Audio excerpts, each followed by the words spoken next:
Welcome back to the Netherkast, episode 27. I'm Black Cyborg, joined as always by temporary username Shadowloo Soldier and Razor's Edge. Full names this week. That was unusual. I know. You never use my full It name. was a little weird. I didn't know Shadowloo had a full name. Yep, I yeah. thought it was just Shadowloo. I'm uncomfortable with that, actually. I've been trying to slowly get everyone to start calling me Shad instead, but that's just never going to work now, is it? I do when I type. When I speak out loud, though, it just doesn't roll off the tongue. I really would syllables. prefer Shad. It even bothers me that people say Shadowloo. I feel like a shady toilet. The name has lost its Street Fighter connotation for me. You could have called yourself Shadow Law. Oh god, that was the ongoing debate for years, wasn't it?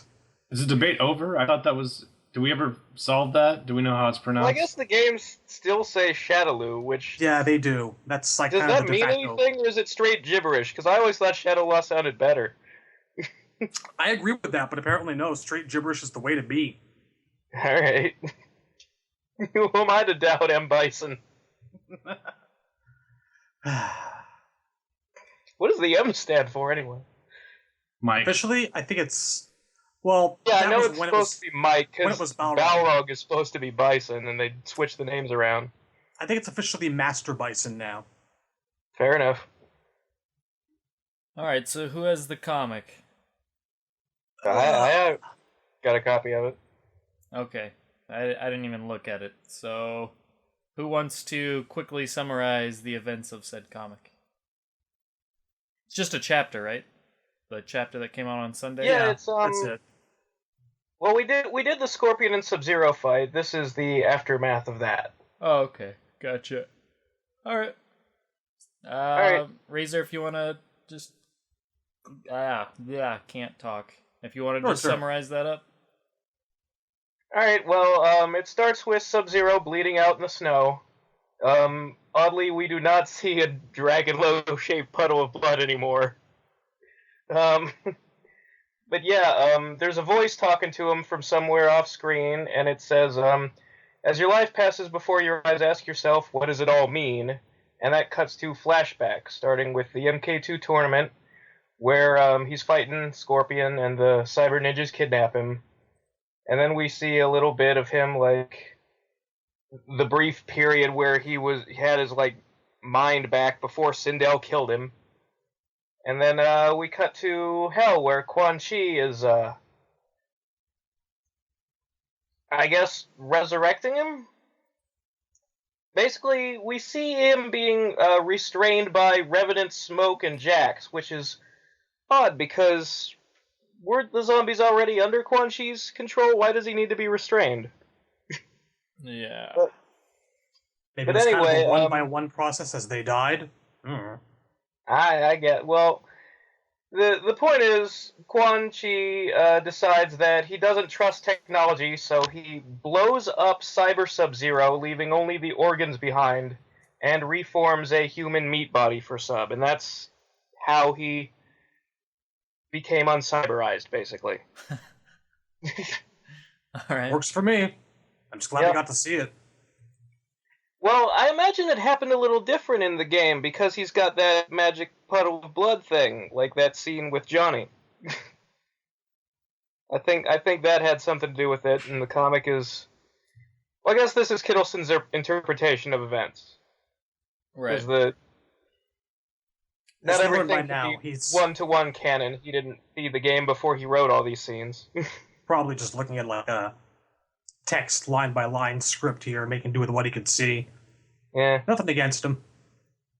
Yeah, it works. It's a good enough scene. Anyway, then it cuts ahead to Scorpion, Sub-Zero, and Jax fighting, the soldiers, and Sonya, and Raiden saving Johnny, and casting a spell that restores everybody to human.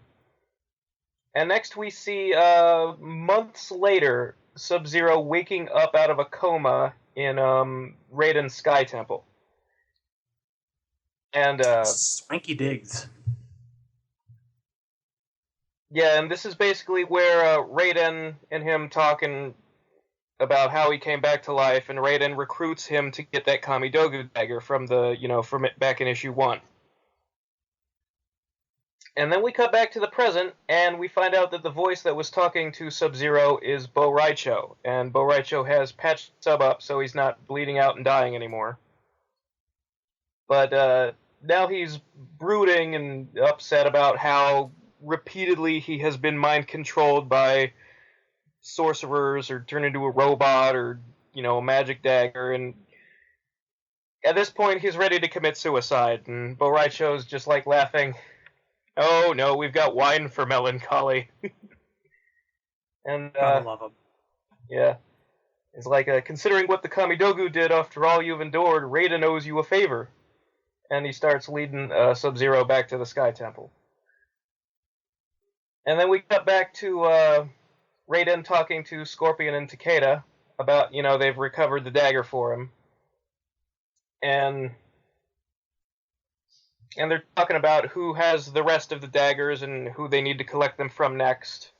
And Raiden says that a Shaolin temple named after Liu Kang has the Chaos Realm Kamidogu, and Jax has the Earth Realm Kamidogu.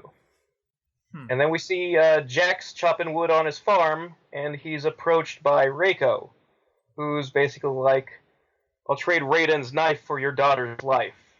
And the issue ends with a shot of Jax just grimacing and going, "Nobody threatens my Jackie." And obviously they're about to fight. And that's pretty much the whole issue. Interesting. And if that seemed like a very short recap, that's because it felt like a pretty short issue, honestly. Yeah. Short, but packed with content. I guess. Enjoyable. I mean, it's just... Now that the game is out, it kind of didn't tell us anything we don't already know, but... Yeah. Yeah, and on top of like, that, when you name a comic Sub-Zero Secret Origin, I thought we were going to flash back all the way to the beginning and see some mythology stuff, or, Bi-Han and Kuai Liang when they were still with the Lin Kuei and both alive, but... The secret origin of how they fixed their MK9 cyber frick up is what it was. I guess so. So, yeah. What did Smoke look like in the costume? Was it the MKX design? Actually, it was the hair costume. Really? I didn't. Yeah, But it's they drew his primary. It looked decent. He actually had a Jax center has part. the spiked arms from MKX, but Smoke is in his MK9 primary. I would like to see that, actually. If you guys have a picture of that one day, just send that to me in the chat. Sure, no problem. I think it's actually really good. It looks better than his normal MK9 hairdo. Yeah. Yeah, actually, the hair is drawn well. Way better looking than it does in the actual game. It's just straight long hair. He doesn't have goofy bangs. No, I can't really say much. I missed the comic completely. It sounds like it was interesting, but yeah, we'll get you a picture of that. Sweet. But so that was this week's comic. Yeah, it's hard for me to look forward to the comics as much now that they've pretty much kind of said that the comics aren't going to fully match up with the game, so now I don't even know if I care as much. I don't know. Or even be relevant. Right. I still do. There is hope that now that the game is out, the artists will match the visuals more and stuff like that. I think that like now with all the story mode out there, Hiddleston's going to be a lot more consistent with what we've seen so far to date, and there's still plenty of stories to be told and a lot of characters, and man, we got to find out how Aaron Black killed Cobra at some point, don't we? Sure. I'm remembering. I mean, it's been years and years and years that I've wanted an MK comic, and just because this starts off as a tie-in doesn't mean it can't go good places. Right. So I'm still looking forward to it. Right. The Injustice one was the same for sure. I mean, yeah. I mean, it'll be interesting. I'll still look forward to specific events, but I guess just I'm not as excited to get it every single week, just because I don't know. It could definitely change my mind and start going places that interest me, but I feel like since I've seen the story of the game, there's not that much of like looking forward to each week to see if like we find something out new that we didn't before. I'm sure that'll still happen, I guess, but since I played the game story, that was the main thing I wanted to get information on and learn more about, etc. But I guess we'll see. I still enjoy the novelty of getting to see characters who aren't necessarily in the game. Right. I mean, in this one we got Bo Raicho, and he is in the game, but still, I mean, it's Reiko is there still, and that's always fun. Right. Yeah, and I guess there's a lot of characters left to figure out what they're doing if they want to touch upon them that weren't in the game, etc. Like you said. I do have to say the whole Kamidogu as daggers thing is even more confusing because there are references to the normal medallion-looking Kamidogus in MKX. Yeah. And, I mean, Kittleson has sort of said on Twitter that there are two sets of Kamidogu. There's the medallions and the daggers, and they're not really related somehow, which doesn't make any sense at all, because the daggers have the same backstory. They were used by the Elder Gods to kill the one being. I mean, that's... Sounds like another bad patch for a bad screw-up. That's unfortunate. I don't know, maybe... I mean, what he says on Twitter can be confusing sometimes. We'll see how the comic turns out. I guess costumes then? Yeah, there's new costumes announced for the DLC and all that. Let's see, what do we got here? I have it pulled up since you were nice enough to link it. We have the horror pack that goes with Jason's release, and that's Pharaoh, Ermac, Kraken, Reptile, and Vampirist Melina. I find it interesting that he's called a Kraken, but he's the creature from the Black Lagoon. Yeah, there's no tentacles at all. Yeah. Not one. At least now you can have the privilege of saying release the Kraken before you send Reptile after someone. Does that account for something? I didn't want to release the Kraken. I wanted to release the tentacles.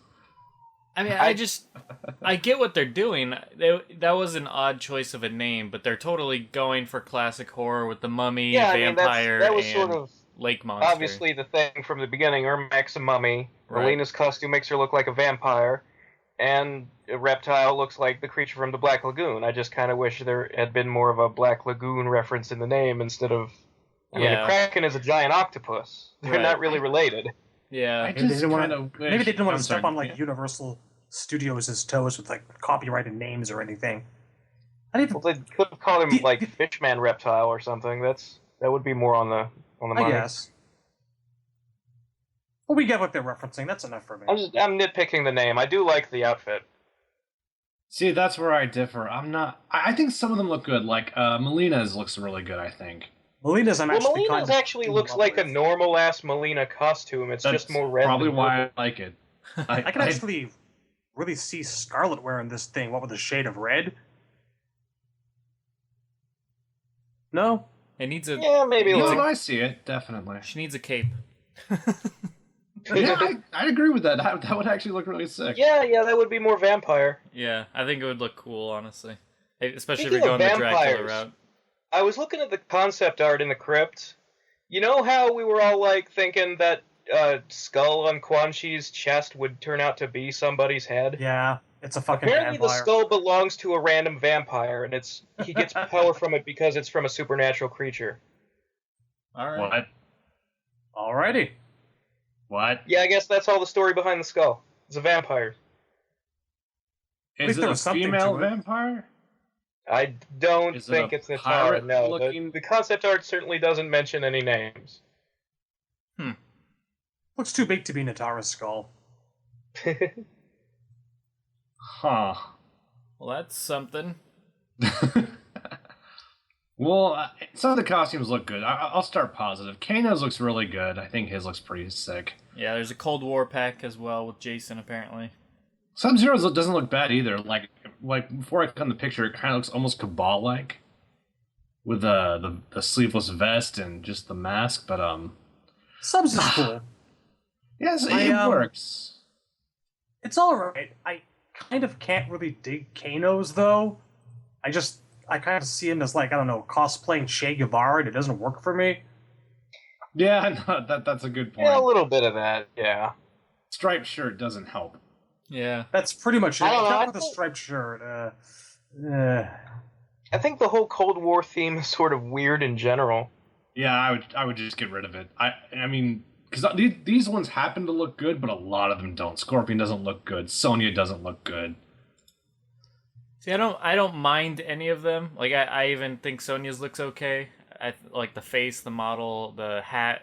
I like the hat style and the hairstyle and all that. But the thing is, I don't like any of them. Like I don't mind any of them. They don't look bad to me, but they're not something I would buy. And I think this is outside the combat pack, if I'm correct. This is something you have to purchase, separately. So if that's the case, then yeah, I'm not going to buy those because See, I thought it was part of the combat pack. Is it not? I don't think so. If it's not, I'm probably not purchasing either. Well, of Sonya course not. looks I thought like a Bond villain. I thought the combat Yeah. pack only comes with one set per character. I think this is just an extra one you can purchase for Yeah, like $5. I'm pretty sure these are just extra. Yeah. That's horrible. Then I have no. Well, Melina's looked okay, but I have no reason to get these at all. Then classic Yeah. sub looks okay. Well, Well, no, here's the thing about The Melina one, like the horror ones come with Jason. Right. The Cold War ones don't. Yeah. Oh, Sorry, okay. I should have was specified. misunderstanding you guys. Yeah. Because when they first announced the combat pack and they shed more details on it, it's the horror pack comes with Jason. Classic pack number 1 comes with Tanya or whatever, Tremor, whichever one. And then next up is Predator, and he comes with like a Predator theme pack, all the characters from Predator.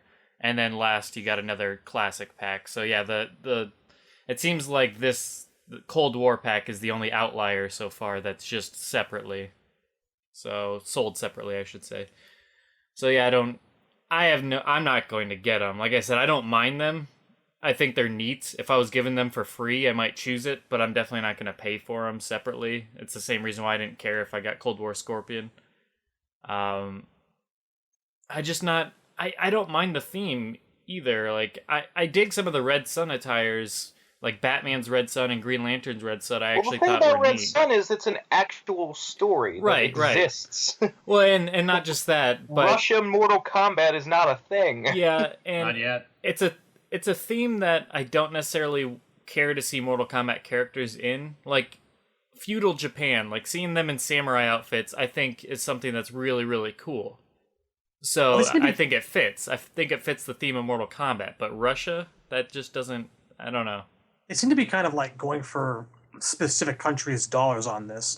Russia here, we're getting a Brazil pack at some point pretty Right. soon, if you've heard that one. Yeah, And I think there was another one, wasn't there? The hell? I don't know if there's Well, yeah. another outfit If- one, but yeah, there's definitely. If you want to consider like the samurai pack kind of aimed at Japan, then yeah, they seem to be going for like region-specific packs here. So maybe they're seeing what works, what doesn't. This whole thing kind of feels like an experiment to me. With the Brazil pack, we better get a Blanca costume for Reptile. I don't you think mean- he actually counts as Brazilian culture. I think you mean Kano. He does? Oh, yeah, I guess that would fit too, but... No, in real Brazil, people don't rub plants on themselves until their skin turns green. All I know is there was a petition to get Blanca to represent Brazil in the Olympics and it never happened.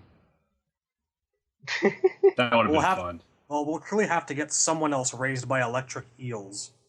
I don't even know what a Brazil pack is gonna contain. Like, what is Have that? you ever seen Christy Montero's alternate costume in Tekken where she's got like the giant feathers on her butt?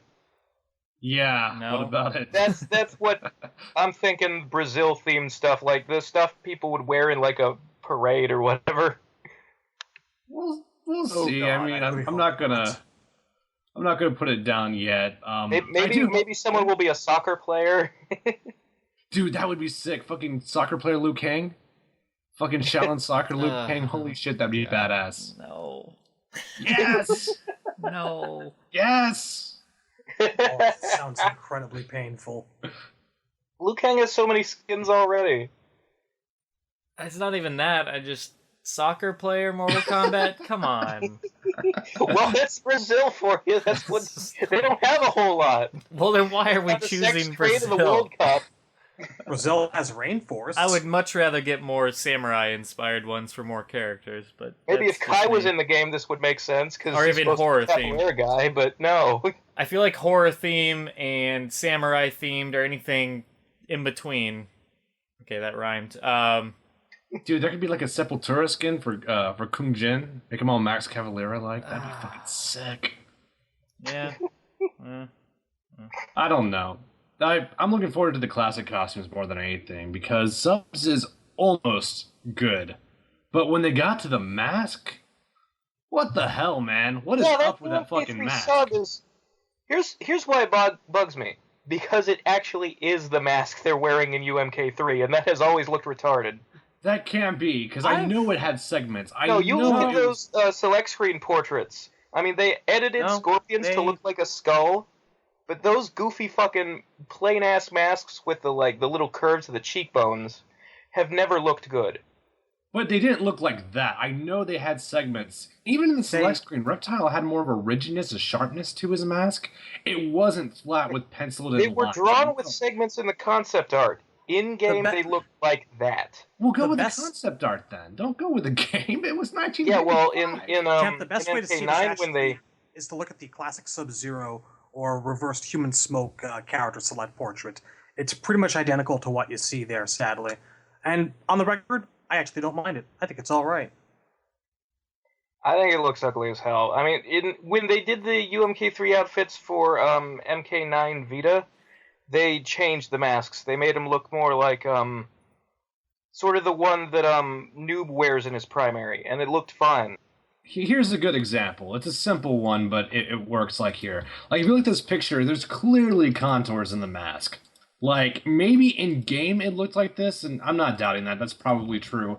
But why go with the in-game? Why not go with a concept art? Because the concept art represents what they wanted to do, right? And the in-game was just, technological necessity or costume necessity.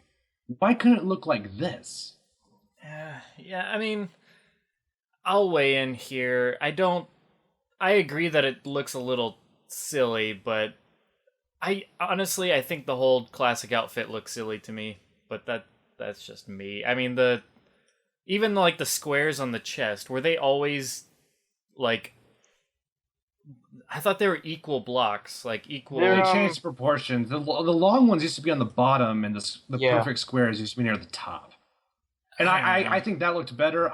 It doesn't bother me as much because I'm getting used to it. And as a costume, if I don't think of this as a UMK costume and I block out the head, I actually think it looks good. I actually think it looks like a cool vest. But you can't just right. only use that costume as unbreakable mode, and it's fine. Yeah. I didn't even notice the shifting squares, to be quite honest. I think it's actually nice.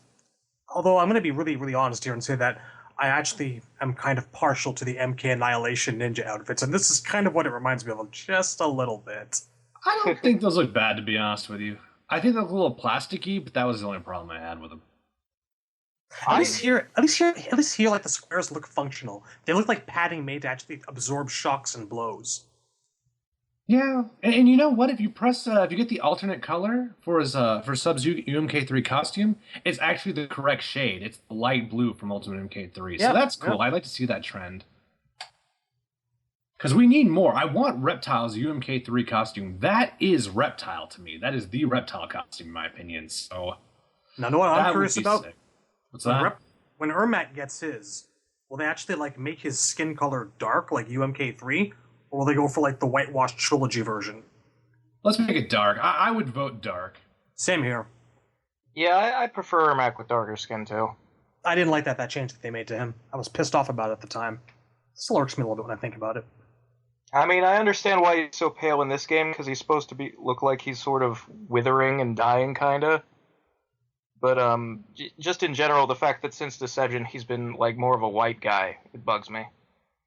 Well, what are they going to do with Reptile? Because in Deceptive, he has the lizard face. So is he going to have human skin and then a lizard face? Or is it going to be like John Turk spitting acid? What the fuck is it going to look like? I don't know.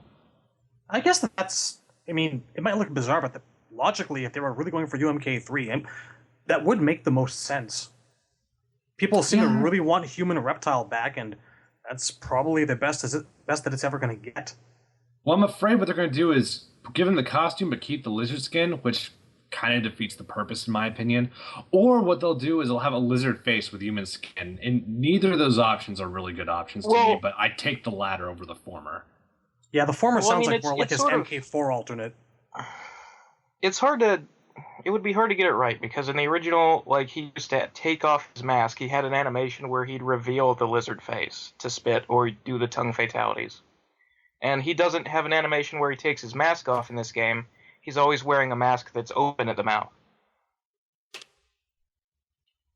I guess maybe have him shoot acid through the mask. I mean, it would make no sense, but if it means getting the costume, that would make me happy. Because I'm playing Reptile now. I'm putting a lot of work into Reptile at the moment. So I kind of hate your Reptile. What do you hate about it? It's so friendly and fun, and I've never Reptile's known your friend, Reptile buddy. in 9. Well, I hate getting bodied is what I hate. No, He's the reason I hate John Goes Takeda.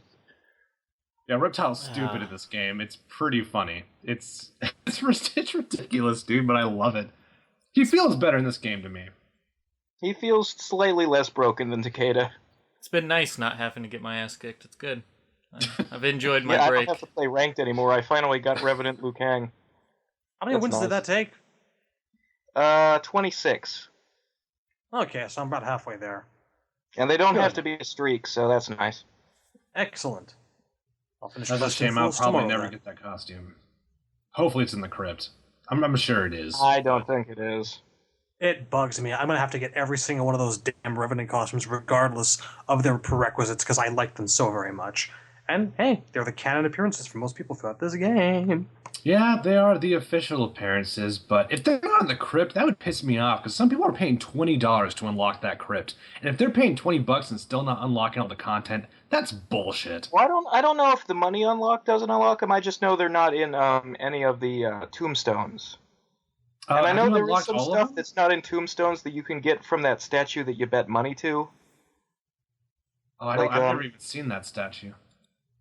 Yeah, I don't even know. People are saying that you have to give the thing $10,000 to get the NetherRealm Kami Dogu to unlock the NetherRealm, small NetherRealm section. That's bullshit. It's either like 2,500 or 2,100. Just for anyone listening. Huh. If you haven't done it yet. I have no idea what you're referring to. Like, every amount just about will unlock something that's not in a tombstone. Like, I've been getting concept art that I couldn't find in there. Just from like betting different amounts to the statue. Maybe they were in the hidden chests also. It's possible. Or the timed one, I should say, rather. I'm pretty sure most of the timed ones just have more money. I've gotten a couple of brutalities through them, though.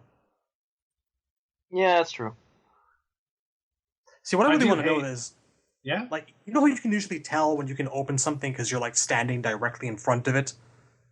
Have you noticed that, like, in the NetherRealm section, you can stand directly in front of the Revenant pool? Like, if you just walk in a straight line, right in front of that pool, you're in line to pick something up if there was something there to pick up. So I'm really wondering about that. If there's, like... If there is, like, something super unlockable in the game, I hate to use that term, but it seems appropriate, that's probably where one would pick it up, wouldn't it? Wouldn't it? I haven't risked getting near the blood pool. I kept thinking that if anywhere in this room there's going to be a jump scare, that's where it'll jump out of. I haven't had anything. Nothing in that room. Which, yes, weirds me out. And fuck those bloodmen. Fuck those goddamn... The bloodmen and the spiders and the wolves... Every Spiders damn happen time. way too often. Like, I can handle the wolves just fine, but... Yeah, wolves don't it's bother like me every as couple much. steps, another spider. Spiders are awful. I never went back into that spider cave after the first night. I was like, screw this. Not gonna It's do the it. opposite for me, because the spiders happen so often I'm numb to it. When it's the wolves, I'm looking around and I'm waiting for them to show up, and they're not doing it, Well, which makes it worse. The wolves run out so slowly that it's not a jump scare for me. That's fair. I just don't like the crypt in this game. I don't mind. I like the jump scares, but I keep getting lost, and I can't tell if I've unlocked everything in an area or not. They gave me a GPS, and I still keep fucking getting lost. And I wish know. the coffins were still like numbered and lettered. Yeah. I wish they were glowing, so I could see them. You know. What I really don't like, if I can nitpick, is the fact that they return you to the start of it every time. And it's like a good 3-minute walk to get to the other end of the graveyard where I am currently unlocking stuff to go get the stuff. Bugs me so much. Wish they'd save your position. This is the most tedious the Crypt has ever been. Like, this is probably the first time I have not enjoyed the Crypt. I love it. I like everything else. What's that? I like it better than MK9's. I think it's the best it's ever been, but it's also the most flawed. Fair? I'd say so.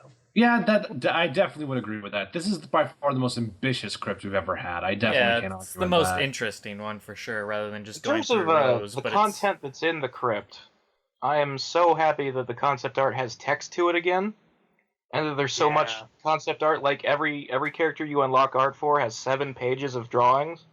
That's really nice. Although I do wish that there were, movies and silly things like, the Deadly Alliance Crypt. I still think takes the cake because it had like Cooking with Scorpion and Shang Tsung's soul inserts and stuff like that. No lie, I would have unlocked that old Shaolin Monks commercial with the hat in the business office. That was great. We'll see what I'm a little nervous about the alternate costumes. That's the only thing that's really kind of has me wondering. But everything else looks good. Like, even though the costumes aren't for me, I can see a lot of people really liking these costumes, especially Ermax. Which ones? The DLC ones? The horror ones. Yeah, I'd say my favorites of the bunch are definitely the horror ones, just because I am a horror movie fan, and I like the classic horror vibe to it. I think that's a really cool touch. I mean, especially with Jason, if you're going to make it more thematic, might as well do classic movie monsters in MK form. And I don't think it's that far of a stretch theme-wise. Like I said, the idea of Russian outfits, I don't see where that's coming into play in Mortal Kombat at all, but a horror-themed, there's at least a tie there. There's violence, there's gore, there's the theme of the game is just very dark in general, and a lot of Mortal Kombat characters have been inspired by, like, horror movie icons and stuff like that, just 80s in general. So the idea of having those types of outfits for these characters, I think, is at least not too much of a stretch. But having Cold War outfits, I don't see the tie there at all. That's not something that's come into play. If nothing else, the horror outfits at least go with Jason. Right. Yeah, in the Cold War, are coming out of left field. Yeah, like if there was like a crossover character from the Hunt for Red October, right? Then Cold War outfits would make sense. Sean Connery and fucking exactly. Alec Baldwin are fucking playable characters. And honestly, I watch those intros with Johnny any day. I don't mind the Cold War ones. Like I said, I further looked at Sonya's while we were talking. I do like Sonya's a lot, so I know you weren't a big fan. I just like the way she looks, the face, the hair, the hat. I dig that all. And even the military outfit I like for her. She's a Bond villain, and I can't stand it. Seriously, out of the entire pack of these things, honestly, I'm going to be the hater here. The only one out of either of these packs I really like, apart from Subs Classic, is the Melina Vampire one. I'm not crazy about a single one of these. Yeah, I mean, I wouldn't go out of my way to buy any of these if it wasn't part of the combat pack, just because none of them are for characters I actually play, which is a shame, so I wouldn't have any need for them. But I do like Melina's a lot. I think that's really cool. Ermax looks alright. I think they could have gone a little bit more with either the mummy or the pharaoh aspect. They kind of just tried to tie both of them together, and he just looks he's wearing jewelry. Right. It looks very similar to his. His are white like a mummy's would be. Right. I mean, that helps. That helps for sure. I just feel like it looks very similar to his normal attire, but in game these could all look either a lot better or a lot worse. So I'll save final judgment to then. And Reptiles is nice. I like that he's a lot more of a lake monster, like the creature from Black Lagoon. Kano's being like an evil, Russian militant type person. That's cool. Sonya's being more like a Russian soldier, as you would expect. Cool. And Sub-Zero's being more like Sub-Zero type. It's more of like a Green Lantern or Batman kind of, where they try and keep a lot of elements from Sub-Zero, which is kind of cool, with the whole mask being more like a gas mask or whatever, a breather. I dig them. Like I said, I'm just not. I wouldn't go out of my way to buy them enough. So there's that. But my only disappointment is I wish Predator came with more thematic ones rather than just Predator thematic ones. I like Predator as a character. I enjoyed the first movie, and the second movie was alright.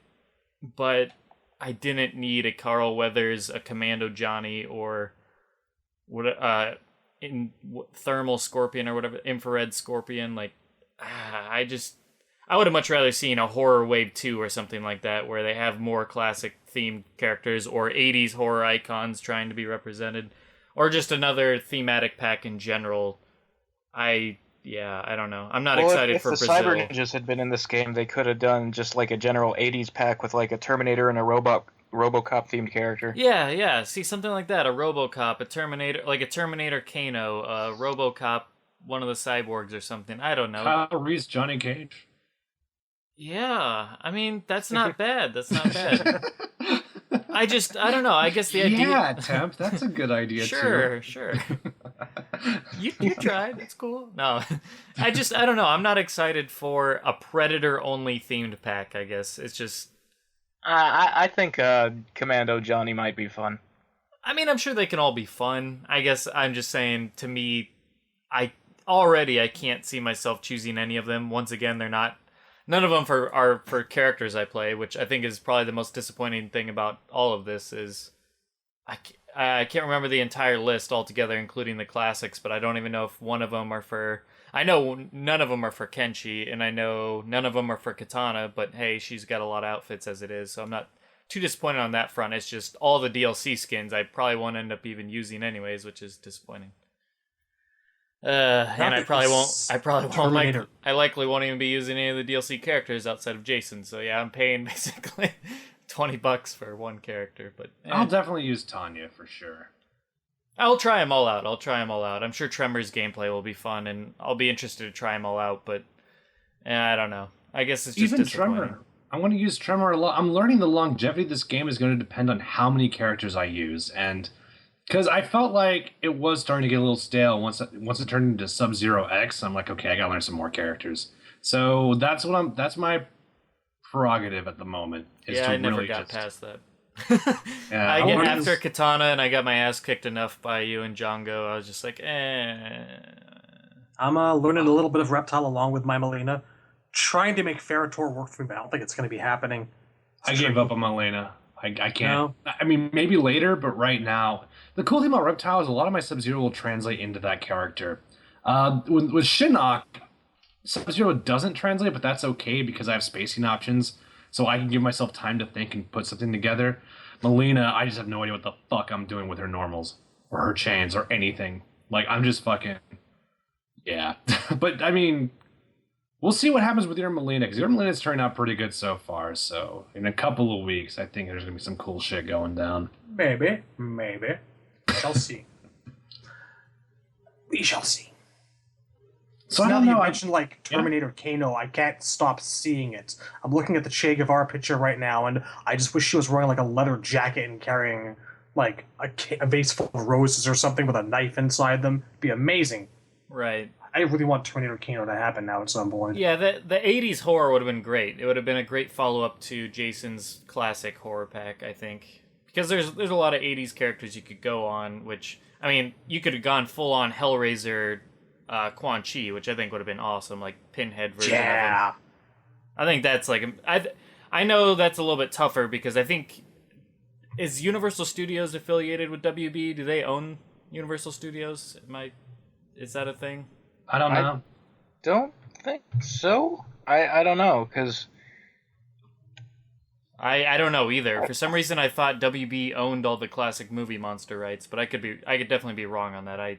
That's just an assumption on my part. But, I mean, they're generic enough that obviously it's not like it's Dracula, Melina, or Creature from the Black Lagoon Reptile. They're definitely doing some tiptoeing around the idea of what they are, but they could have done the same thing with the 80s ones, I feel. You could have had a Terminator-based one. You could have had a Pinhead-based one, and whatever else you can think of. Escape from New York Sub-Zero?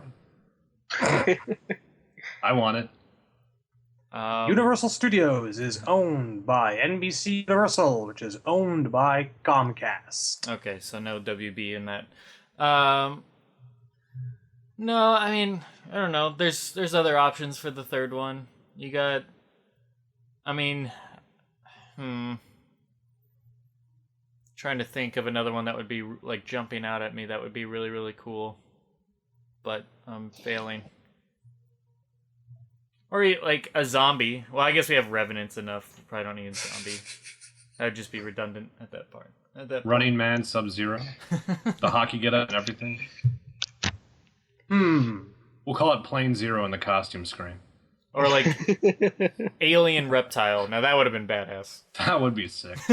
Or to go back to Hellraiser, Chatler Reptile. Maybe like the Alien Queen would be more of a Devora thing.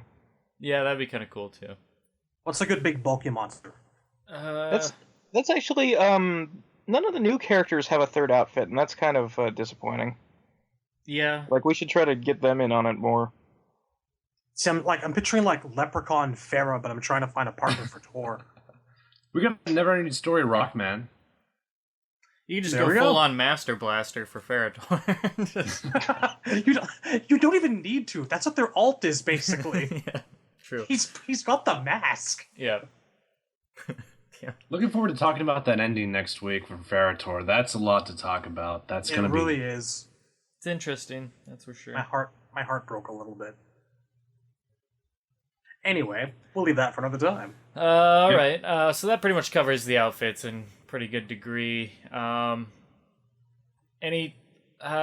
just quickly say Jason looks neat because they posted his bio picture and all that, and I will say his bios definitely leaves a lot to be desired on my end. I know that was one thing I was stating, like, man, I'm super excited to see what they do with his story and his ending and all that, and why he's, they did a good job at giving Freddy a reason why he's crossing over, so to speak. But I feel like with Jason, it's just like, hey, this is Jason. Hey, this is what he does. He doesn't die, so he keeps killing. So fits for Mortal Kombat. Okay, so here's what happened.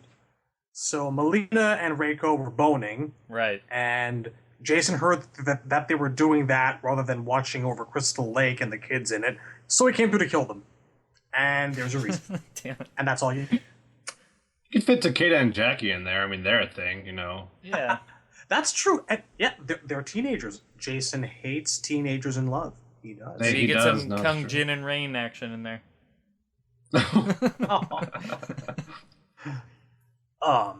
Actually, on the topic of Jason, have you guys had the glitch yet? No? Have you heard about the glitch? What glitch? Because apparently sometimes you can, apparently it's started earlier today, you can see the DLC character boxes pop up on each side. Oh yeah, is that a glitch? Screen. I've seen that.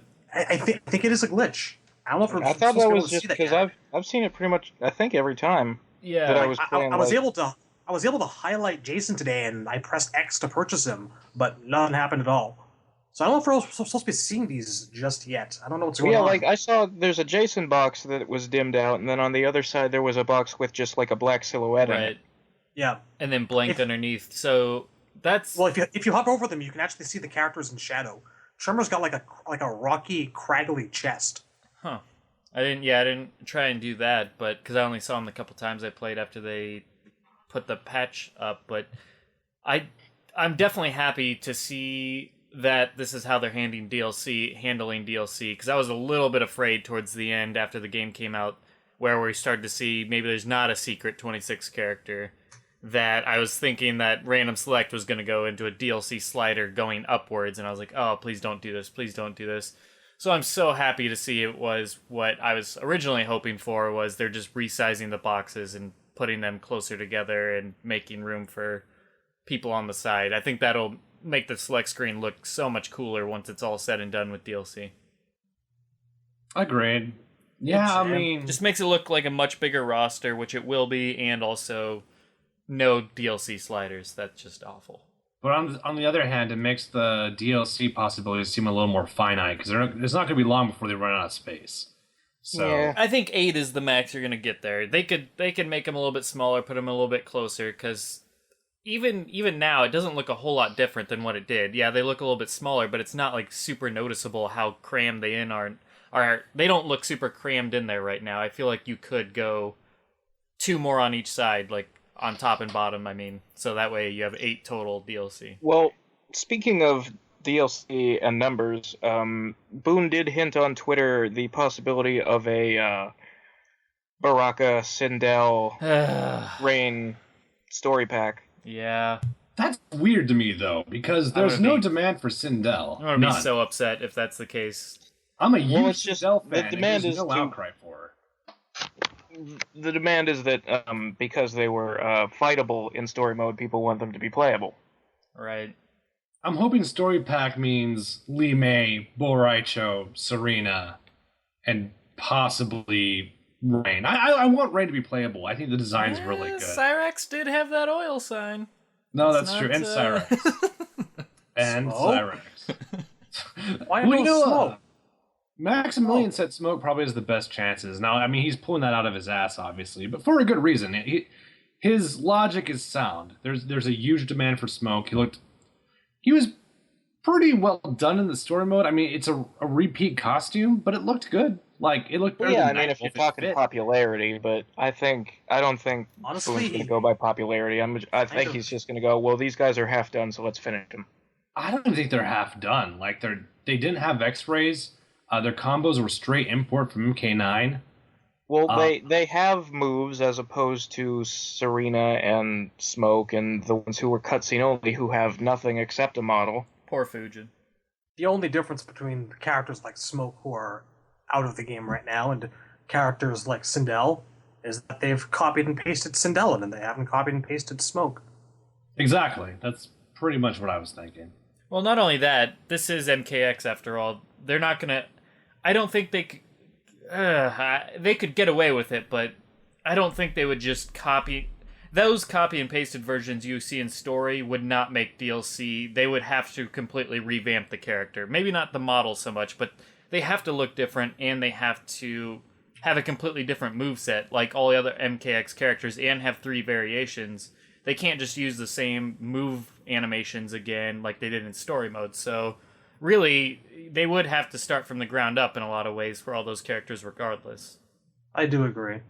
They wouldn't be able to just have like an MK9 moveset and be like, here you go. Yeah, but I just think that if they do this, it'll be to shut up the people who are complaining about on-disc content they can't play as. So if a pack comes out and it turns out to be like Lee May, Serena, and Fujin... people are still going to be going, but Baraka has moves, I want to play as Baraka, and then, See, my complaint on that is, that's not solving anything. In my opinion, that'd make it worse, because if you sell those people that are on disc, that's just going to cause more of a shitstorm, is they're going to be like, why do we have to pay for these people that were already partly complete on the disc? Agreed. Whereas if you give them 4 completely different characters that weren't playable, such as your Fujins or your Lee Mays or a Cyrax or Smoke or whatever the hell, Boraicho, then it's like, well, these characters weren't playable at all. There was no data of them being playable on disc, so no, we're not trying to just sell you stuff that we had already worked on or given you part of. Whereas you give them somebody that they've already worked on, that's gonna make people be like, why did we have to pay for these? Why is this not free DLC? There's a middle ground to that. Well, you can discount them. You can make them like $2.99 instead of $5. Would they do that, though? No, they wouldn't. I don't know. You're gonna have the complainers either way. Right. Probably. Yeah. You can't make everyone happy, and there's always gonna be people criticizing something. So, in my opinion, I don't want a story DLC pack if it means we're getting Baraka, Sindel, and whatever the hell, Rain, etc. First of all, I don't see Rain just because he already said that they're not going to make us pay for the same. If he's free, I can see him releasing Rain for free. If that's the case, then by all means, I'd love to see Rain. I have nothing against the character. I'd love to see him back, but I don't want them throwing us 3 characters that we just got in MK9 that were in story mode are giving us them just because they were in story mode. I think that's a horrible reason. I would much rather see Fujin, who wasn't playable, or Lee May, who wasn't playable, or even Frost, who wasn't playable, or fightable, I should say. Obviously, Cyrax, Boraicho. Lee May? Smoke. I said Lee May, I believe. Oh, Lee May? No, Smoke. All right. Smoke. Well, Look, I agree. Sektor's I decapitated don't want head. Sindel or Baraka either. Those are, as you guys know, my two least favorite characters in the entire original trilogy. And I'm Well, I glad they're want fucking Sindel, gone. but I just think it would be weird. I do want Sindel. But I'm there's a difference between what we want and what we should expect. True. Yeah. And I'm just saying, don't get your hopes up. Right, no, I'm not getting my hopes up. I don't... if that's what they do, that's stupid, in my opinion. I just think that's absolutely stupid. Sindel But, you makes know, absolutely no sense, and Baraka's had nothing but straight game appearances since Deadly Alliance. It's time that guy took a break. And he died in story. Just give him a Yeah. break. I 85% agree, because I'm a little upset with the Fujin fans. I think they could have done a much better job rallying around their character. I think they just gave up a little too quickly. That's really disappointing. They only really gave up because they thought he was a shoo-in. It's the Martian Manhunter situation. Yeah. But Martian Manhunter get fans in. fought for their Sooner or character. later. I don't know if Fujin's going to get in. I'm not seeing, the parade that I think we should be seeing for Fujin like there was with Martian. I've been seeing it a lot here and there. Like, I don't know how strong it is on the dedicated MK message board, but I'm seeing a lot of like stuff on Twitter and like game FAQs in different places. Besides, Yeah. I don't know. I don't think... You say how much they fought for their character, but is it something you have to do every time a new Mortal Kombat comes out to like get every little person you possibly can to just bombard them with Twitter? I know that's a thing, and I'm not saying that's the wrong mentality, but how long do you fight for Fujin until you're like, okay, well, he's going to be on the roster, so we shouldn't just be bombarding them with Twitter things every single damn day? As long as it takes. If they're not going to meet Phantom Man, that's their own damn fault, in my opinion. But they're already not, so... Not with Martian, because they didn't meet the fan demand, and they paid for it. They paid the price, So, to me, it's not about really who deserves what. It's just about results to me. Like, I agree that it's a shitty thing to do to ruin someone's Twitter account over a character, but that may be the only way to get the character in the game, so you gotta pick which evil you want, Do you want Fujin or do you not want Fujin? I'm just talking about what works. I'm not saying what's good or bad. Like, I'm not gonna be a douche on Twitter. I'm not the guy to bombard anyone with messages and pro Fujin shit, but I'm just saying to the fans, if you want the character, maybe that's the only way to go. Just try to get a hashtag trending. That's all you need to do. Don't go after anyone's Twitter in particular. Just try to trend it. But I mean, on that token, it's like, I want Cyrax in the game. Should I just not get Cyrax because I can't get enough people rallying up to be annoying about it? Like, I don't think that's fair. Well, why couldn't you though? Because I just don't think I don't think that's a fair assessment. I think first of all, they themselves are going to choose who the hell they want, and they're going to choose to listen to who they want and choose not to listen to who they want. Clearly, they choose not to listen to Fujin fans, and they chose to listen to Tremor because for whatever reason, it became a thing. It became a thing that people were like, yeah, let's put Tremor in. He's a ninja. So, by all means. But I still don't think there's more Tremor fans out there that were demanding Tremor than there were Fujin fans. I really don't. I don't think they knew that, though. And honestly, That's my point, though. I could get a whole... agree with them at this with Tremor, point. it's because of the length of the petitions. I could get a people whole have been mob... asking about Tremor for years and years and years now. Yeah, and same with Fujin, though. Fujin's been asked for since Deadly Alliance, or since MK4. Deadly Alliance. Damn those clippers, Shadowloo. Damn you. Sorry. My nail was long. I'm done now. But my point is... he got Fujin in Armageddon, so I guess that they felt that they threw his fans a bone. Everyone was in Armageddon. Fuck that. And no, I'm not gonna... I don't think that's an accurate assessment. I would not feel okay with that statement if I was a Fujin fan for you to say, well, you should have fought harder for your character. It's like, I wanted Cyrax. I've been voicing it on this damn podcast as much as I can, but I'm also trying not to be annoying about it, where every time we do a podcast, I don't try and take up 10 minutes just to say how much I want Cyrax each time, because I know that's just annoying and overbearing and not always fitting for the topic, but that doesn't mean I don't want the damn character. It just means... No, I agree with that. I'm just saying it doesn't pay to be polite. Politeness just doesn't produce fruit at the end of the day. And, honestly, I'm starting to think maybe they're right. Maybe there aren't as many Fujin fans as I thought. I'm looking for them, but maybe it is just the loud minority. I don't know anymore. I could That's say how we that got about a Trimmer. lot of characters, though. I think it's just there's an exhaustion. You get tired of trying to tell Boon what characters you want and not getting them. I feel like I'm pretty much over it at this point, although I really, really want to see the guy in.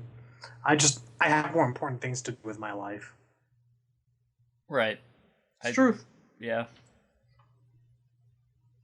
I couldn't do it if I wanted to. I'm too lazy. I don't have a fight in me. No, I agree. I really don't care that much. I'd love to see Cyrax in the game, but at the end of the day, I just don't really care. But I mean, that's just that.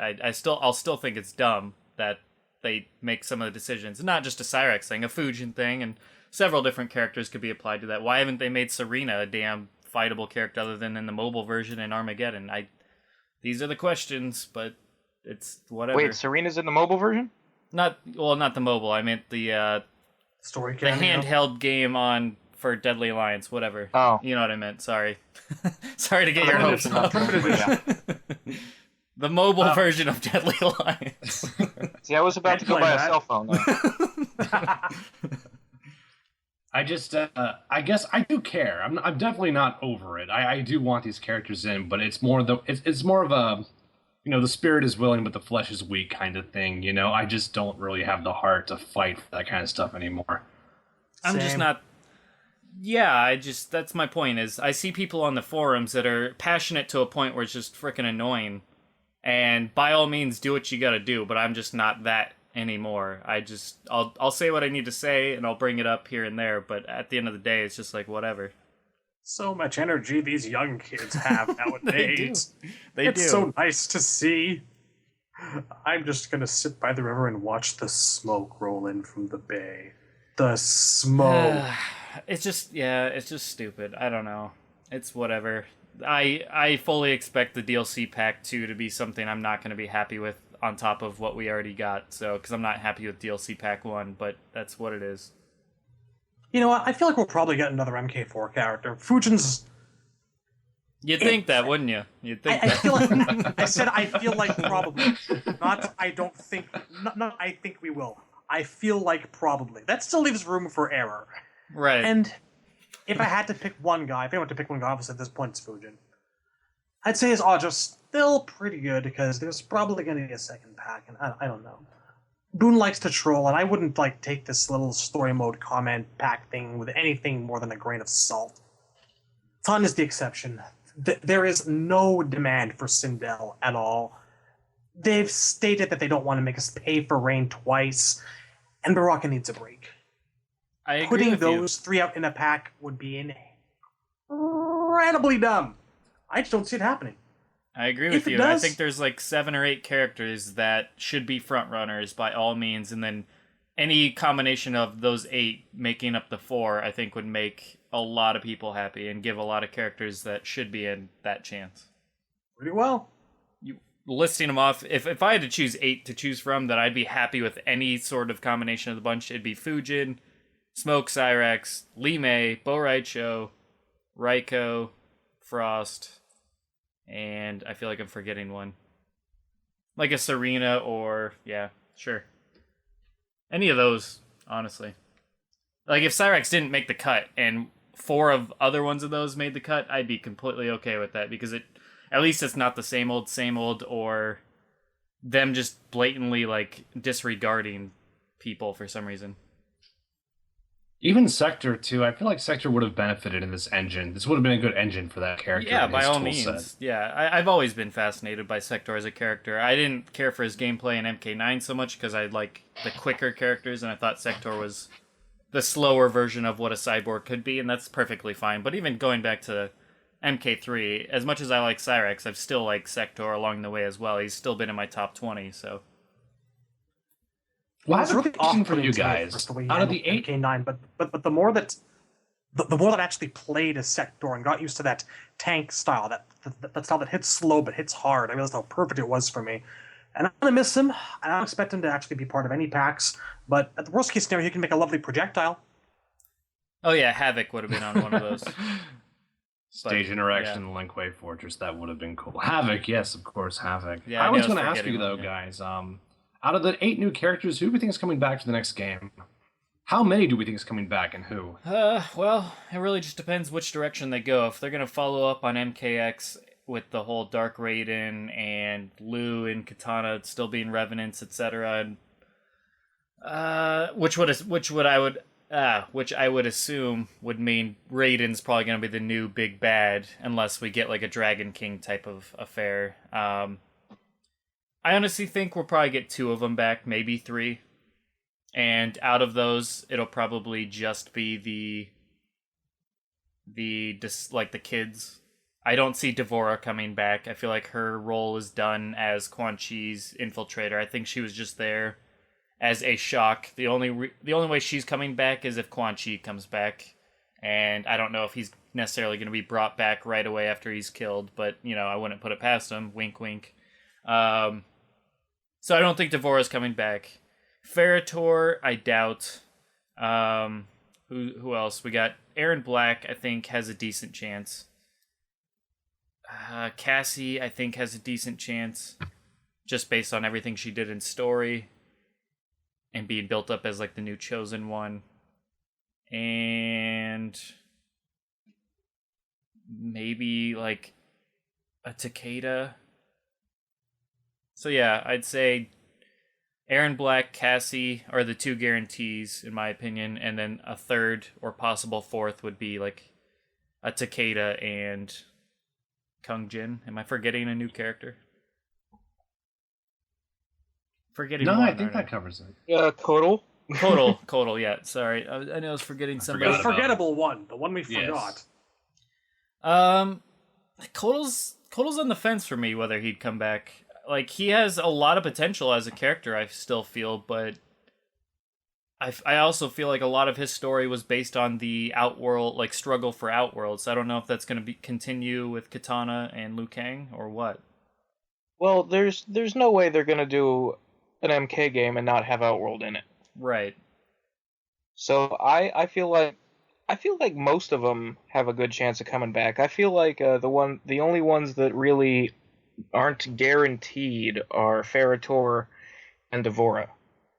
Like, I think Garen's too popular to leave out if you're going to do Outworld. I think Kodal has to be because he's still the king. And I think the entire Special Forces team is going to come back just because of the way they're the new heroes. I disagree there, because if you look at the factions, Special Forces is performing the worst right now, and I hope that's a wake-up call. Boon doesn't care about popularity. That's where you're making the mistake. I'm going to actually say, I'm close to what Cyborg's thinking here. Cassie's a given, so is Aaron. Third place, I would say actually Kung Jin, and I could see Takeda coming back, but I could also see them doing a kind of a mantle passing thing from Hanzo to Takeda. That Takeda would become the new Scorpion. Not necessarily fire and brimstone, all angry vendetta, but he could take on the mantle.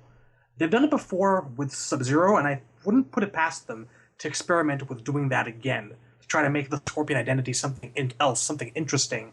And that's what I'd like to see Takeda do. Make the Scorpion identity a bit more his own. Ferritor, I'd love to see come back, but I find it extremely unlikely, sadly. We'll get to that next week, or maybe the week after, I don't know. Devora, maybe a cameo. And Kodal, I don't know. Something tells me, like, dead first 5 minutes MK11 story mode. I don't know what it is. Well, Razor, you said Kodal is still the king. I thought the whole after-credit scene with Liu and Katana was insinuating that they're the king and queen. That was the NetherRealm, not Outworld. Oh, was that? Yeah. Yep. Huh. For some reason I was thinking Outworld because the whole Katana link. And the achievement saying there's a new ruler. But that makes sense. That makes a lot more sense since they're revenants. Yeah, if he's left off as king, then yeah, you're probably right. He's probably going to be in there, so... Yeah, I'd stick with Cassie and Aaron being the for sures. Kodal and Takeda are like likely, and then whether you throw Kung Jin in there is up in the air, but yeah. I don't see Jackie coming back, but that could be personal bias. They might still have big things for her. She might have the Jax role where she just sneaks her way in there regardless, and always has like a story relating to Cassie and whatnot, but yeah, I don't see... I'd like her to come back. I just don't want her to become like the sidekick Jade character, you know? Just sort of there to support my friend. Which I feel like she is, which is a shame.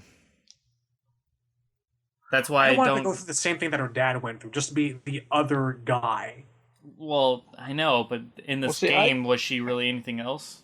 I feel like this game's story mode was designed entirely to establish those 4 characters. And I don't see one of them coming back without the other 3. I think, it'd be like I've compared them to the Ninja Turtles before. You can't make a Leonardo movie. I'd watch it, but Cassie does machines.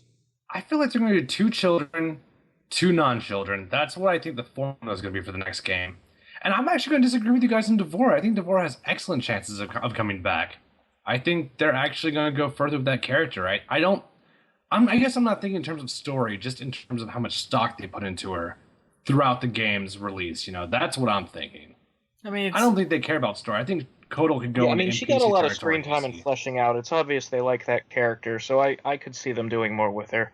This is true. It's possible. And on that note, you also got to mention Ed Boon has stated several times that Ferritor is his favorite new character. So if that has any stock, because we all know Ed Boon's favorites usually make it. So Vogel's favorite new character in Deadly Alliance was Frost, and where did that get her? Well, Vogel doesn't have the weight that Boon has. That's all I'm gonna say on that. I mean, I feel like at the end of the day, Boon gets more what he wants. He wrote her story, and he wrote a shitty one in Deception and Armageddon. So that's how he treats his favorite characters. I don't know. He liked Kira a lot too. He was a big Kira fan. Who, Boon or Vogel? Vogel. Yeah, well, fuck off. it's about Boon. As was my point was. Vogel apparently claimed not too long ago that Shaolin Monks was canon, from what I read. So he said the gist of it was supposed to be canon, but not the details. And yeah, no, I have no problem with Vogel. Yeah. I'm just saying, I feel like Boon has a little bit more weight around there to be like, guys, we have to get this character in. I feel like that's completely his thing. I mean, he's the reason why Scorpion is everywhere, I feel like, and which is fine, because Scorpion does have the popularity to demand it. It's just what Boon wants, I feel like Boon gets most times than not. So my point was, if he wants Ferritor, he's going to get Ferritor. So if you've seen those the number of times a character's played statistics when you're online, Scorpion has double everybody else. Right. Scorpion and Sub-Zero are always top 2, I feel like, on every list I looked at. Obvious X-Men joke? Obvious X-Men joke. Okay. We'll save that for the streams. Fair enough. But also, that's also partly, not completely, but also partly a self-fulfilling prophecy, because if you make Scorpion the one that's always the mascot, always on the marketing material, always represented most and given a lot of attention, and et cetera, then, of course, a character like Johnny Cage isn't going to be played as much as a Scorpion. But, obviously, Scorpion's a ninja, and he's got a lot of other things going for him that appeals to a casual audience. So, I mean, it's a little bit of A and a little bit of B. If Johnny Cage had a cheap-ass teleport punch, everybody be playing Johnny Cage online. It's not even a punch this time, it's a freaking kick. I made it a teleport overhead kick, and I can't stand it, and it looks ugly. There's a lot of tricky shit in this game, I gotta say that. It's very gimmick heavy. It's frustrating. Playing Takeda is like the most frustrating thing in the world. Because Django. Because before, it's like Scorpion and Ermac were the two, and Noob, I should say, from MK9, were the characters that tripped me up the most, because they have a lot of highs, a lot of lows that you have to look out for. Scorpion, you couldn't block high because he'd get you at the Hellfire. You couldn't stay in one place because he'd get you at the Hellfire. So then you had to keep moving around, but then he could have that quick punch or the spear to catch you out of the air, this or that and the other thing, or the low little takedown kick covered with scorpions. But now it's like Takeda has so many damn mix-ups, highs and lows, and it's just so disgusting. I was just referring to the fact that it was an overhead kick, not the fact that it had overhead properties. Yeah. I prefer it being a teleport punch. I hate when they change it. That's all. Yeah, it is ugly, but also its properties are bullshit. I think it looks okay, but I feel like it's strange to change the formula now with Scorpion. I mean, the punch is his move, so it'd be like if Sector had a teleport kick. That wouldn't make any sense to me. It's not the Well, it first was a time, kick though. in deception. Did they do it in like MKDC or something? I feel like it's been It an was, overhead kick before. It was like a sliding on the ground punch in Armageddon and versus DC. It was a jump kick in Deception. I don't know. I don't think it should ever be anything than the jump punch it was in MK2. That looked best.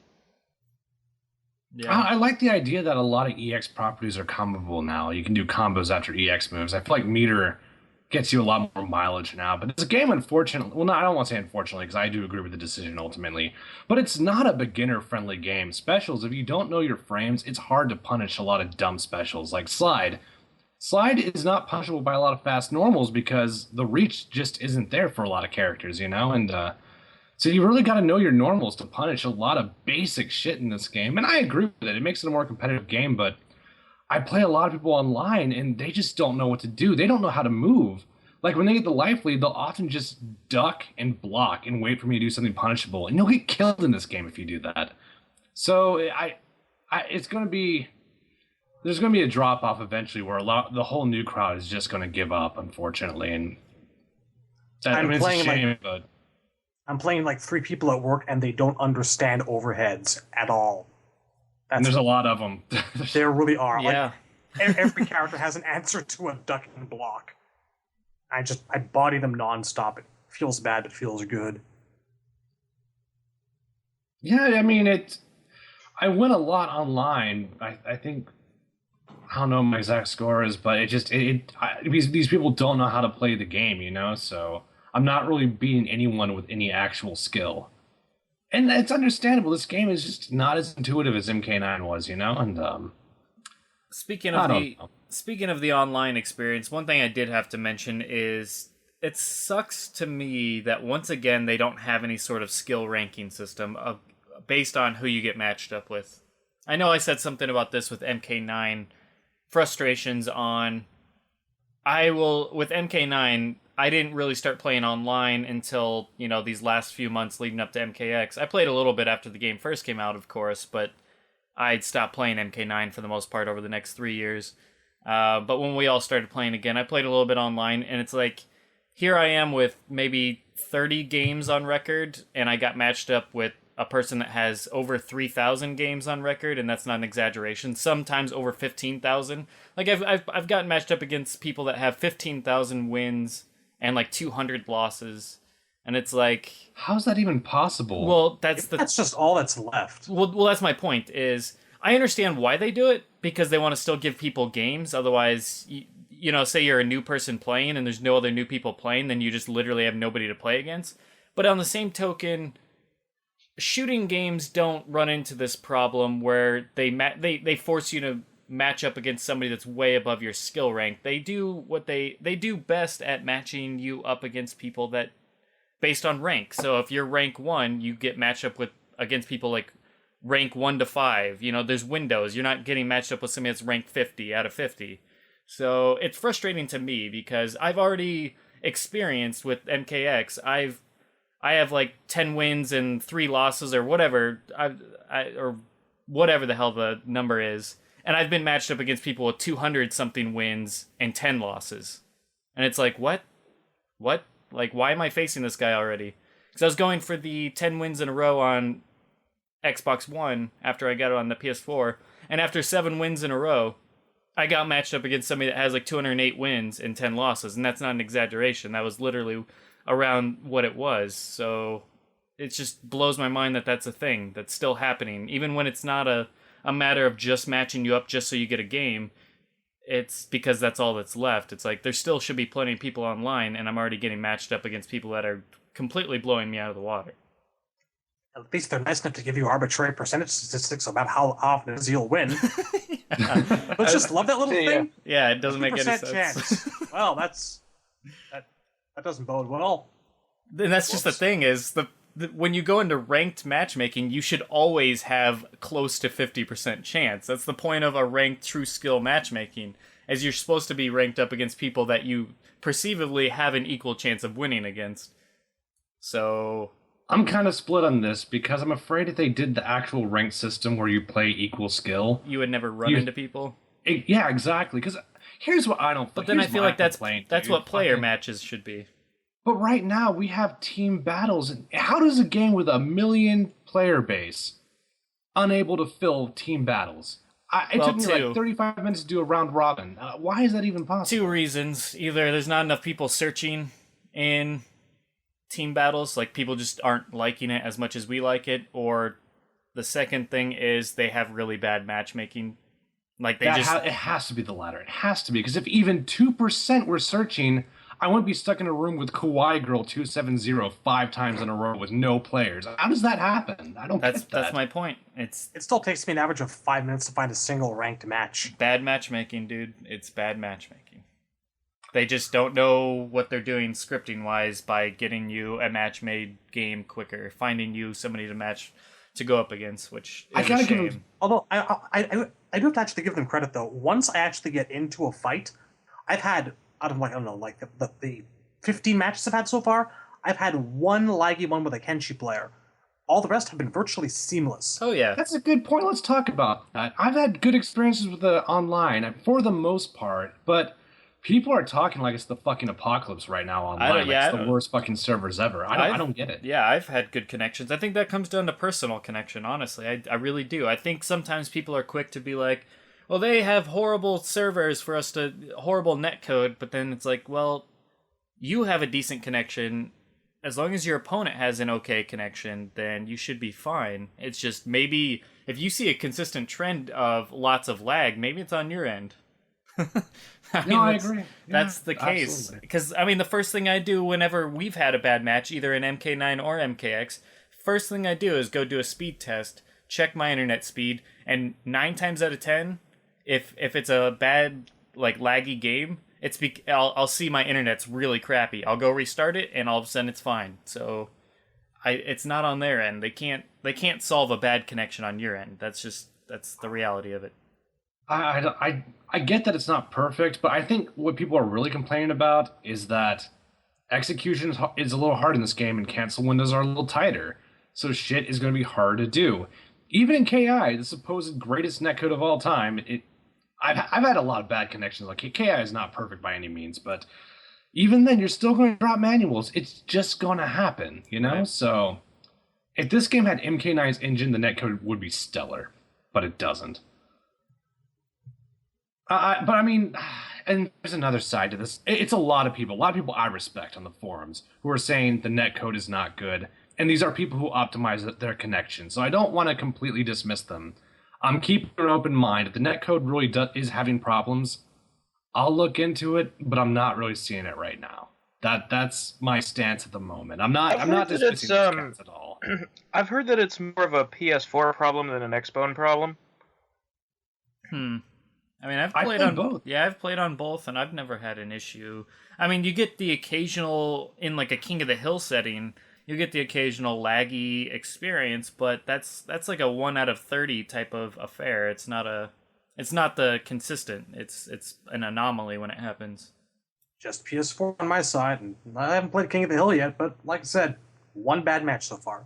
Just the one. So yeah, I don't know.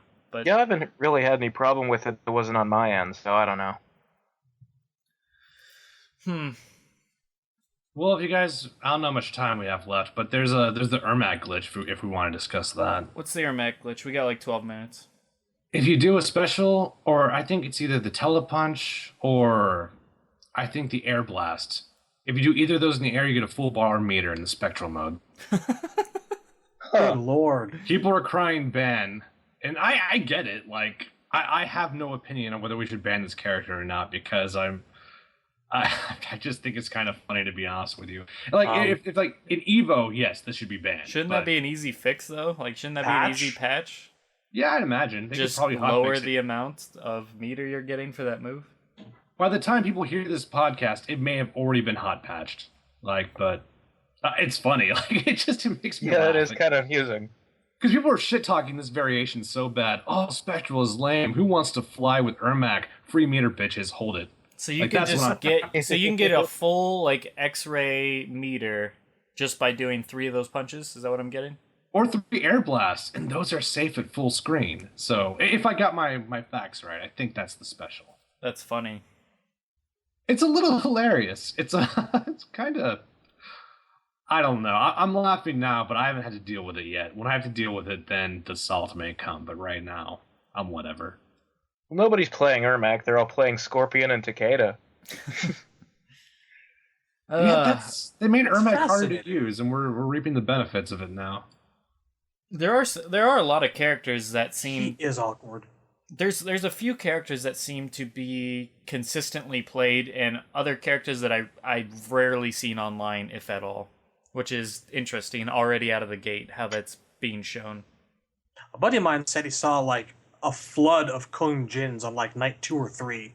Yeah, I've seen Kung Jin, I've seen Takeda, I haven't seen many Sub-Zeros yet. I've seen I see them every once in a while. I've seen a few Sub-Zeros. I've seen Kodal, I've seen Scorpion, I've seen Melina, I've seen a few Katanas. I've had a couple of Devoras. Yeah, a couple Devoras. I haven't seen a lot of Kanos. I haven't seen a lot of Sonias. I don't even think I've seen a lot of Johnnies, to be honest. I've Yeah, not I've played seen- Sonya yet.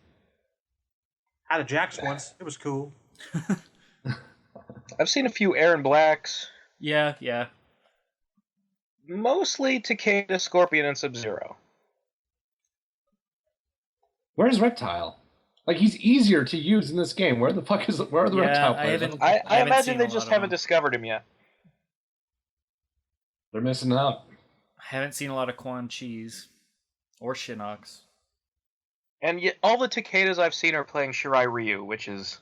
It's obvious they all heard the same news and flocked to the broken guy. I don't know if Takeda's broken. He's just dumb. I don't know, People yeah. are going to learn how to block. Once they go into training... There is something Magnus learned seriously his wrong chains. with the range on those jump punches. I don't know. I can't say if he's broken or not, but just playing Django, I can't imagine is a way to defend incredibly against annoying. him. Like, yeah, I'm not going to go as far as say he's broken, but he's definitely a giant pain in the ass to me. Like the only thing that can get you away from those whips is if he's jumping and you are playing Sub-Zero or Reptile and slide, because nobody else is fast enough to get out of the way. I feel like, and this is no like discredit to Django by any means, but I feel like Takeda is one of those characters that if a casual player that has any sort of mind for what works and what doesn't picks up Takeda and plays the Shiryu version with all the whips and the anti-airs and the highs and lows and everything, I feel like that's something that could easily trip up somebody, that even if somebody that knows what they're doing, like I said, I play an okay katana, not a good one, not a great one, but I play an okay katana, but he just completely runs circles around me because mix-ups are my weakness, and he just, everything he does completely fucks me up, and that's my thing is... I think Takeda is the cabal of this game so far. I don't know about that. He's definitely a scrub killer. Like in MK9, like Cyborg said, it was Ermac. I semi-agree on Scorpion, but definitely Noob. Noob was definitely a scrub killer. Nightwolf, I would say Nightwolf was a scrub killer for sure. If you did not know how to deal with dash, you're just fucked. And now we have Takeda. I have to test it. I don't know. But what made Cabal special is Cabal didn't have to play the game. At least Takeda has to play the game. Like, he has to actually jump and shit. He has to be in mid-range. Like, Cabal could just fucking gas blast all day. Just cancel that shit in the air, and some characters had no answer for that. Except for, I block feel like dash. the only place on the entire screen you're safe from Takeda is directly underneath him. And how often does that happen? Yeah, and that's my thing is, with Takeda, he's one of those characters that makes you not feel safe anywhere. You don't feel safe standing and blocking, you don't feel safe ducking and blocking, you don't feel safe trying to get in, you don't feel safe on jump-ins, you don't feel safe dashing towards him. Yeah, it's like if the whips were bad enough, he also has Scorpion's fucking teleport. Yeah, he has the worst thing about Scorpion. The things that get me most are the teleport and the jump back, or the jump up in the air whip that goes downwards, that's an overhead, and also the overhead, the swinging of his whips or whatever that are both overheads that can be used as anti-airs. So yeah, and they have range. Those things can go mid-range on their anti-airs, and that's just, I don't know what the hell to do with myself. Like I said, it's just, I struggle. Well, I mean, granted, I was using two characters who could both whiff slide and punish the neutral jump, but I played Django's Takeda. It felt okay to me. You're I see what you better guys than are us, talking though. about. You know what you're doing more than like. That's true. Like with my katana, I stood a chance against anything Django threw out before, but I spent a lot more time on my katana than Django put in. Django put in like 2 hours with Takeda one day, and he was already beating my katana pretty damn like decisively. He was dominating my katana within 2 hours of learning Takeda, when I had already spent like 2 or 3 days playing katana. Like that's what I'm saying is, and that could just be me personally. I've always said my biggest Achilles heel is when you do highs and lows. I don't know what the fuck to do with myself, and Takeda does that best, and that's why I said I don't even know what to do anymore after that. It's just Note to self.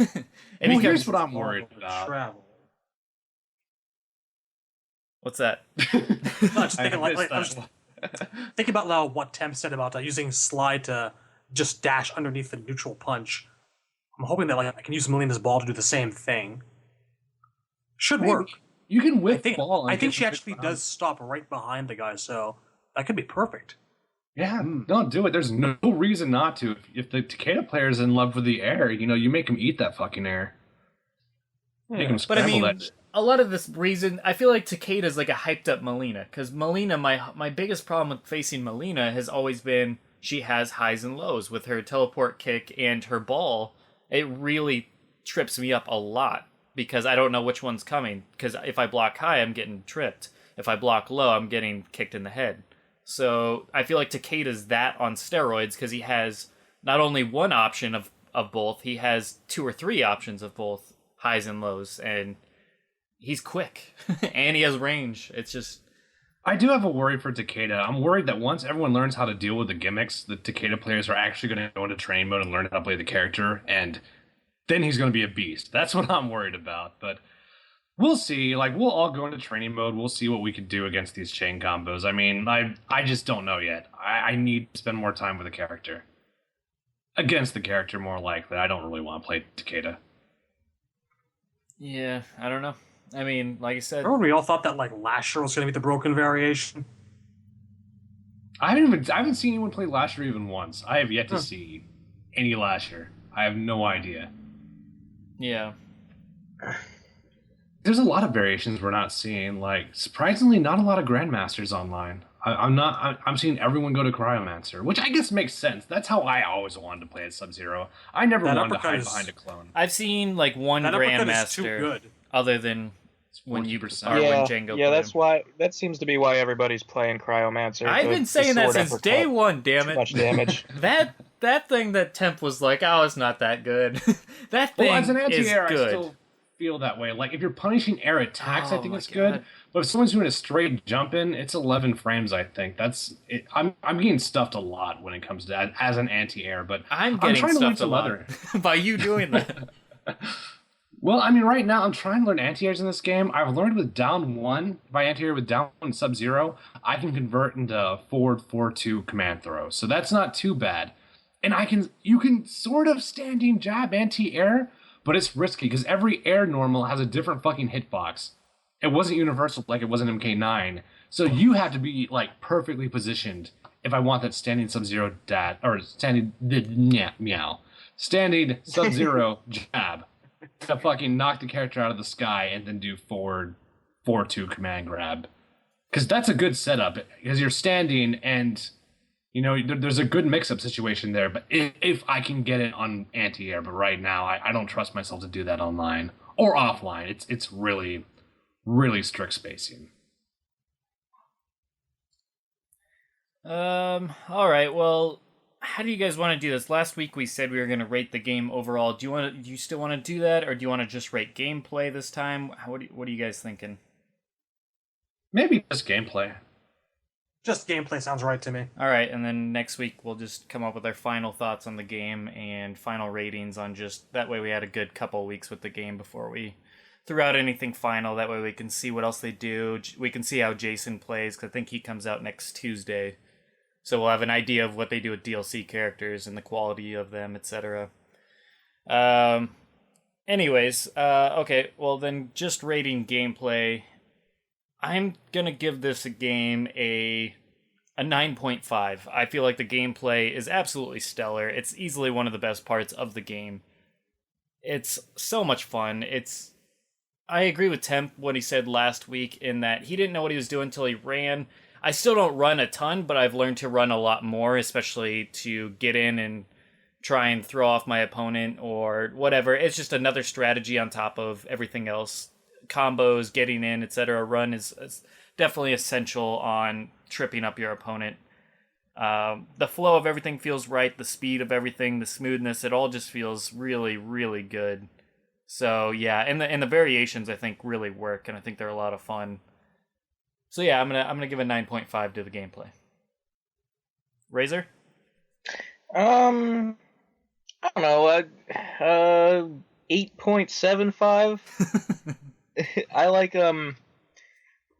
the gameplay a lot. I think it's better than 9. I'm really glad that the standing punch juggles are gone. They're coming back. I'm working on it. It's a work in progress, but they're coming back. Don't do it. I will find a way to hurt you. You don't mean neutral jump punches, do you, Razor? I still think the down 3 over and over again is a little too common as a gameplay tactic.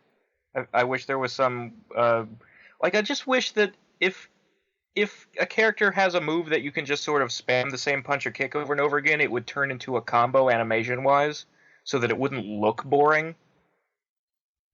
Basically, you don't like the little tricks that really are annoying. Like the standing jabs, I get that they're good for gameplay, they just don't look aesthetically right to me. But, I don't know, it's harder. It's, not beginner friendly, and I feel like I gotta deduct a little bit for that. So I don't know, I guess that's where I stand. Alright. Shadowloop? 9 out of 10. My only real problem is wake-ups. Waking up is hard to do. That's true. Yeah, that's true. When you're on the ground, they remove that, what was it, like universal invulnerability time. Right. And I feel helpless as a baby when I've got my enemy right over my head. I feel the same. It hurts so much, and I need an adult. And I'm seriously, something needs to address this, because I feel that in time this is going to lead to scenarios where one character knocks you down, and we're going to discover that they have these options, and it's going to be over. I feel like we're going to reach a point where one knockdown will mean the end of a match on a competitive level. Maybe I'm being a little bit alarmist, but that's just my feel. I feel that they should do something to enable easier wake-up options, but that's my only real gripe, my only real qualm so far. Other than that, flawless victory. I've definitely felt that a lot. I kept asking Temp about wake-ups, and he said Katana had the down back 2 wake-up, which is where she jumps up in the air with her fans, and she literally has no... You can do it, but it's only when you're actually going to get up. You can't do the invincible wake-up like you could in MK9, which sucks because anybody can crowd you and really mess you up in a corner without the invincible wake-ups. So yeah, I definitely agree that I feel like those would help.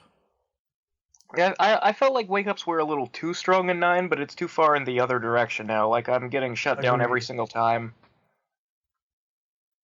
Definitely agreed. Temp? I'm going to give it a 9 out of 10.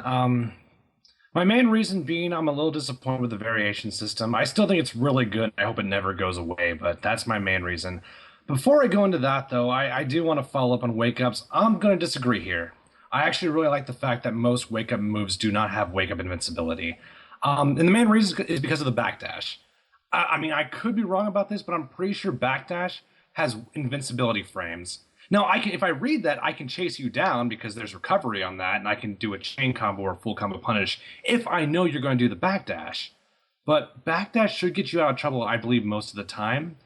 And if you have meter, you should still have invincibility. You should have wake up armor. So like Sub-Zero's armored slide is going to get you out of trouble. I believe Katana's EX, like Shoryuken move, I believe that is a good wake up move. I haven't tested it obviously, so I'll definitely look into that. But I think once you get used to, because we forget backdashing is even in the game on wake up. We forget that's even an option. I know I forget. But how do you backdash into a corner? Like if you're in a corner, what do you do? I mean, my philosophy is the other opponent had to work hard to get you in that corner. You don't just start the match in the corner. I wouldn't say that. If you're Aaron Black and you're using like, I think it's what, 4-2, 4-2 or something like that, he does not have to work hard at all. He carries you 3/4 of the way across the screen, or the arena rather. Or even the sub combo you do easily gets you towards the corner because you have to run to catch him, and then you're further pushing me in that direction. So I don't know. I find myself in corners a lot, especially facing you. And did you really work that hard on that one combo? Well, yeah, because you got comboed. You should not have been comboed, bro. That's my... Well, then, whatever. I disagree. Well, okay, let's say you're in the corner.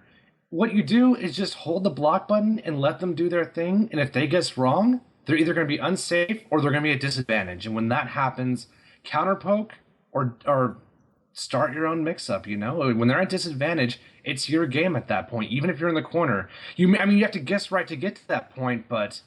I mean, Goro can get you in the corner, Aaron Black can get you in the corner, even Sub-Zero can get you in the corner. I agree that may be an issue in the long run, but here's the thing, even if that's true, that's not an engine criticism, that's a balancing criticism in my opinion. So I'm not dismissing you guys on that, but I don't fault the engine if it's a fault. I've been in the corner many times, you just have to block right and then use your advantage, you know? Get that counter poke, jump out if you can. That's my thing right now. We'll see, though. We'll definitely see. I definitely do recommend backdashing for now if Wake Up's messing you up. Or use your meter, you know? The Wake Up window has been weird for me in every game. That's never been a strong point for me as a player. I typically have to mash out Wake Ups just because I can't be bothered to learn the cancel window for that. But I guess for the variation system, I would say this. You're still pigeonholed into a style. And that's that, unfortunately. Some characters may have exceptions, but the way the character plays, for the most part, is the way the character plays. The difference is a variation can make your strong points matter. For example, Shinnok. Shinnok is a zoner at the end of the day. I don't see anything changing that. But with Bone Shaper, I get a good mix-up option. I get a good 50-50, you know? It's not a good 50-50, because if you guess low, sure, I may get an overhead attack that's like, 8% damage? But it's something, you know? Sub-Zero, his core gameplay doesn't change. It just makes certain things advantageous, but you're not going to be a different Sub-Zero player, in my opinion. That's a big criticism for me, because I thought the whole point of the variation system was I could play my character, my style. In some characters, they didn't even bother to differentiate the style. Like, Reptile doesn't change stylistically, you know? He gets better at some things, but Reptile's fucking Reptile at the end of the day, you know? So I stick to a 9 out of 10. It's still a very good engine, but if you want to play your favorite character, you better fucking learn that character the way it was meant to be learned. The variations is good in one aspect, though, because I'm talking about the negatives, why I give it a 9, as opposed to the positives, why I give it a 9. Here's the good thing about variations. If you are getting bodied in a matchup, you can change variations and have answers to that. That's what I think is good, without having to relearn a character. Your normals are, for the most part, still the same.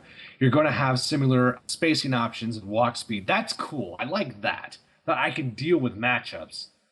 Now, is it going to be a solution in the long run? Well, I don't know, because, I mean, if you're counterpicking because you lost the first match of a tournament, they can still counterpick your variations. So it's the same problem as counterpicking characters as it is counterpicking variations. So I don't know how much of a solution that is, but it is a solution to an extent, because even if they counterpick my variation counterpick, well, at the very least, I know the matchups all across the board because I use that character.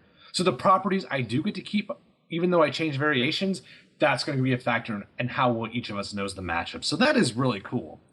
But that goes for the other guy too, you know. Maybe he's just changing variations. Maybe he's not changing characters. So he still knows all his bullshit too. He still knows the Ermac matchup, even if you have a few different tools now. So is it a solution? No, but it does help. I get to play on my own strengths, even if I have to stay within a certain style.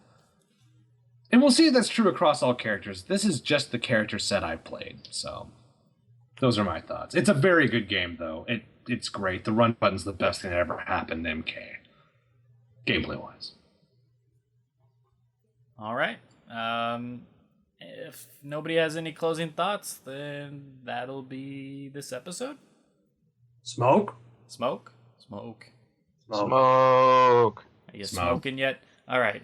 That is it for this episode, and we will be back next week for our final thoughts on MKX in terms of rating, and obviously we'll be talking about it going forward, of course, but we will cover all the other things like the Crypt and whatnot. I mean, we covered it tonight, but we'll just kind of give our overall opinions on the game and the towers and just anything else that we haven't covered exactly. And yeah, so hopefully you guys enjoyed it, and that'll do it for this week's episode. Adios, people. Cheers, folks. Take care.